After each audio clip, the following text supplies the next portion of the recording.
श्रीमती निर्मला सीतारमण वित्त मंत्री,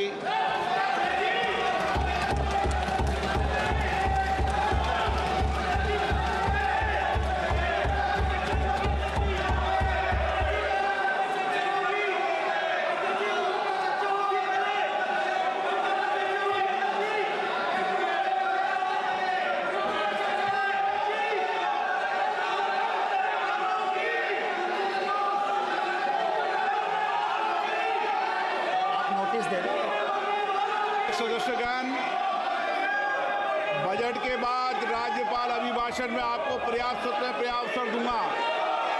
मेरा आपसे निवेदन है, नहीं माननीय अखिलेश जी, आपने संसद की मर्यादा को आप बना के रखे हैं।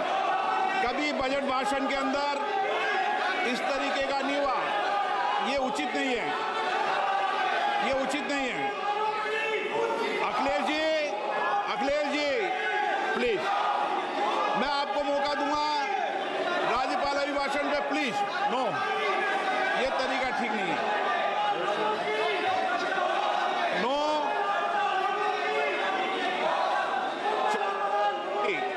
राज्यपाल अभिभाषण पे चर्चा होगी। नो तरीका।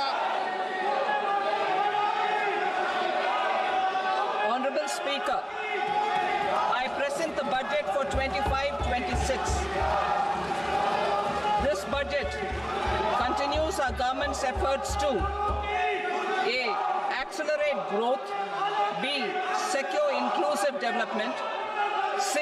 Invigorate private sector investments, D. Uplift household sentiments, and E. Enhance spending power of India's rising middle class.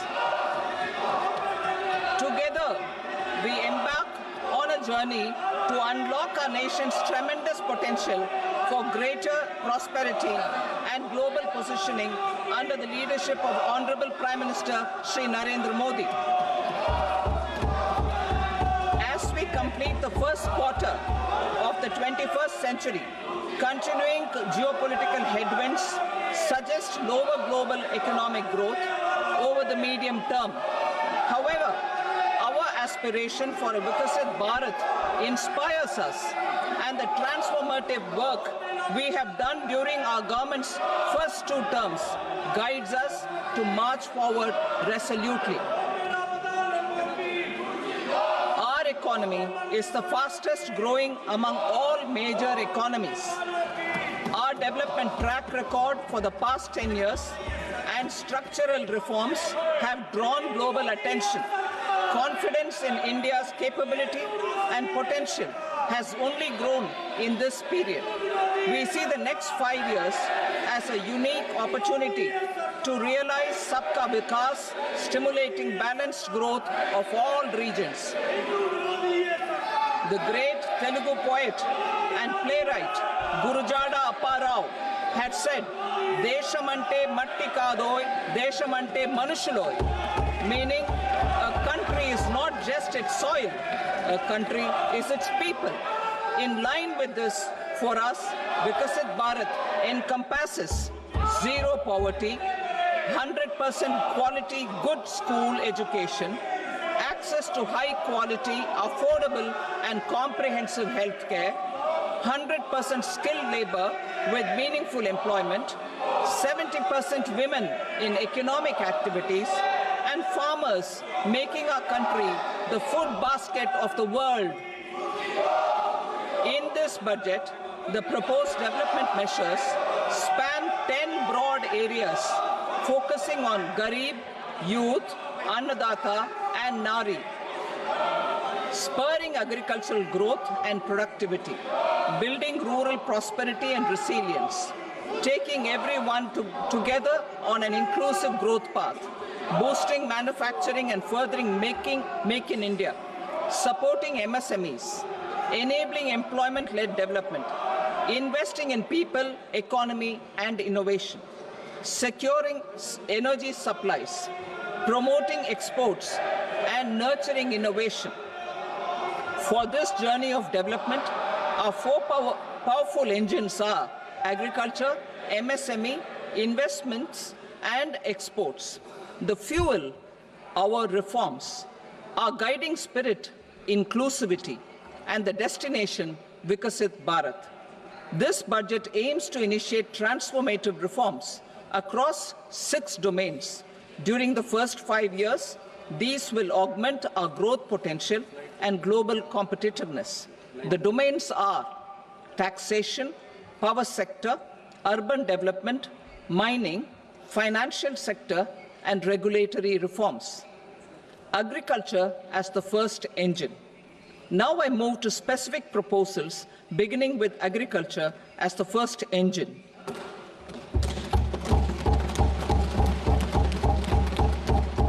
Prime Minister Dhan Dhanya Krishi Yojana, Developing Agri-Districts Program.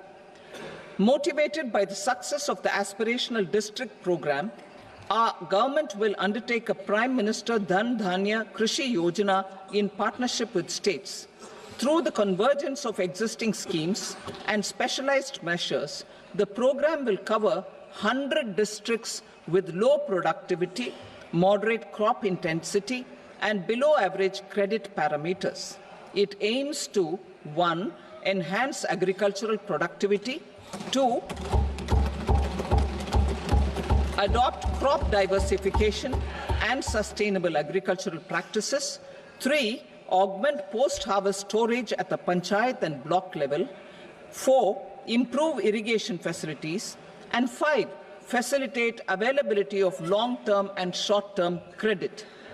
This program is likely to help 1.7 crore farmers. Building rural prosperity and resilience. A comprehensive multi-sectoral Rural Prosperity and Resilience Program will be launched in partnership with the states. This will address underemployment in agriculture through skilling, investment, technology, and invigorating the rural economy. The goal is to generate ample opportunities in rural areas so that migration is an option but not a necessity. The program will focus on rural women, young farmers, rural youth, marginal and small farmers, and landless families. The details are in Annexure A. Domestic best practices will be incorporated, and appropriate technical and financial assistance will be sought from multilateral development banks. In Phase 1, 100 developing agri-districts will be covered. Atmanirbharta in pulses. Our government is implementing the National Mission for Edible Oilseed for achieving Atmanirbharta in edible oils.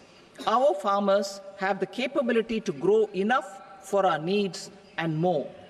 10 years ago, we made concerted efforts and succeeded in achieving near self-sufficiency in pulses. Farmers responded to the need by increasing the cultivated area by 50%, and government arranged for procurement and remunerative prices. Since then, with rising incomes and better affordability, our consumption of pulses has increased significantly. Our government will now launch a 6-year mission for Atmanirbharta in pulses with a special focus on Tuar, Urad, and Masoor. Details are in Annexure B.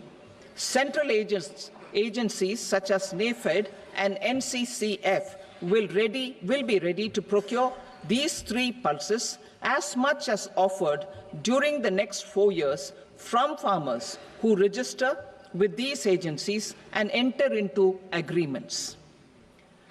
Comprehensive program for vegetables and fruits.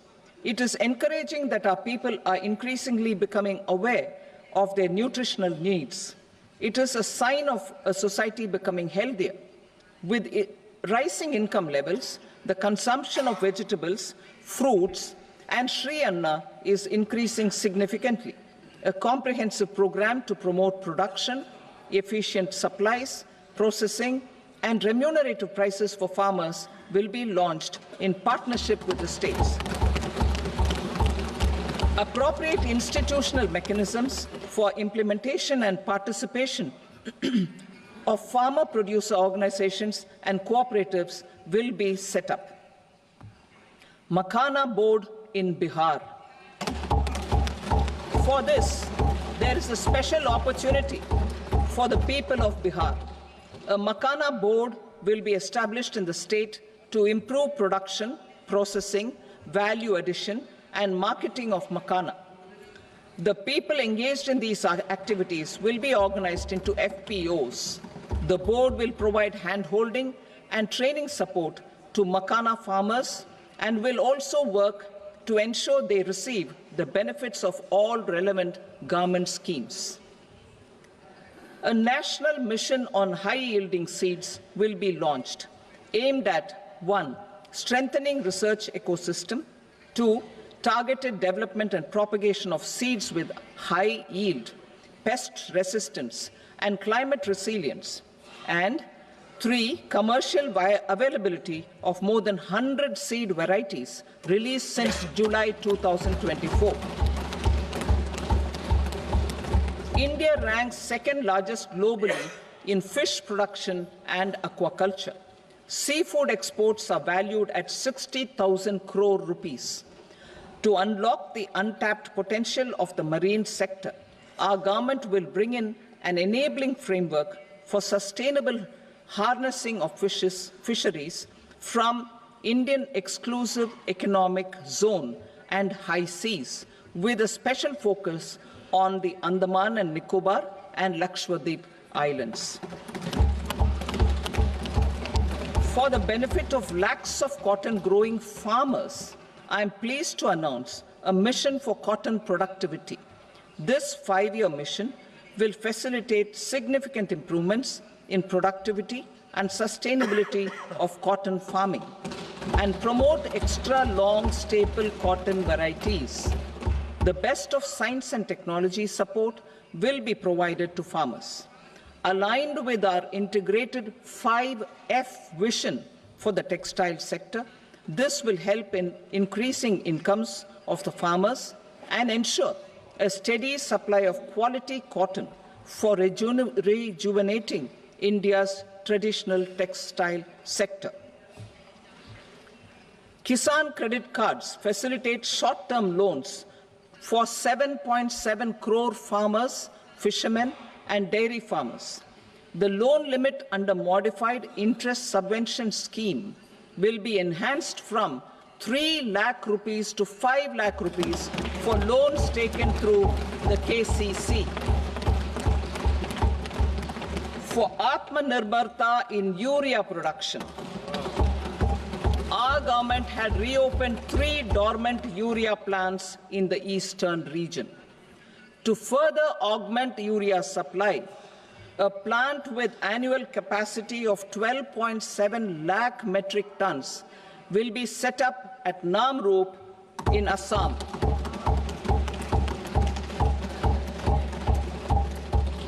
India Post, with 1.5 lakh rural post offices, complemented by the India Post Payment Bank and a vast network of 2.4 lakh Dak Sevaks, will be repositioned to act as a catalyst for the rural economy. Details are at Annexure C. India Post will also be transformed as a large public logistics organization. This will meet the rising needs of Vishwakarmas, new entrepreneurs, women, self-help groups, MSMEs, and the large business organizations. Our government will provide support to NCDC for its lending operations for the cooperative sector. MSMEs as the second engine. Now I move to MSMEs as the second engine, which encompasses manufacturing and services with a focus on MSMEs numbering 5.7 crores. Currently, over 1 crore registered MSMEs, employing 7.5 crore people and generating 36% of our manufacturing, have come together to position India as a global manufacturing hub. With their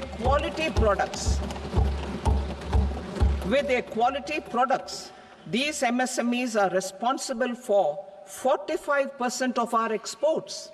To help them achieve higher efficiencies of scale, technological upgradation, and better access to capital, the investment and turnover limits for classification of all MSMEs will be enhanced to 2.5 and 2 times respectively.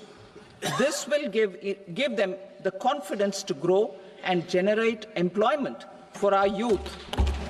The details are given in Annexure D. To improve access to credit, the credit guarantee cover will be enhanced. First, for micro and small enterprises from 5 crore to 10 crore rupees, leading to additional credit of 1.5 lakh crores in the next 5 years.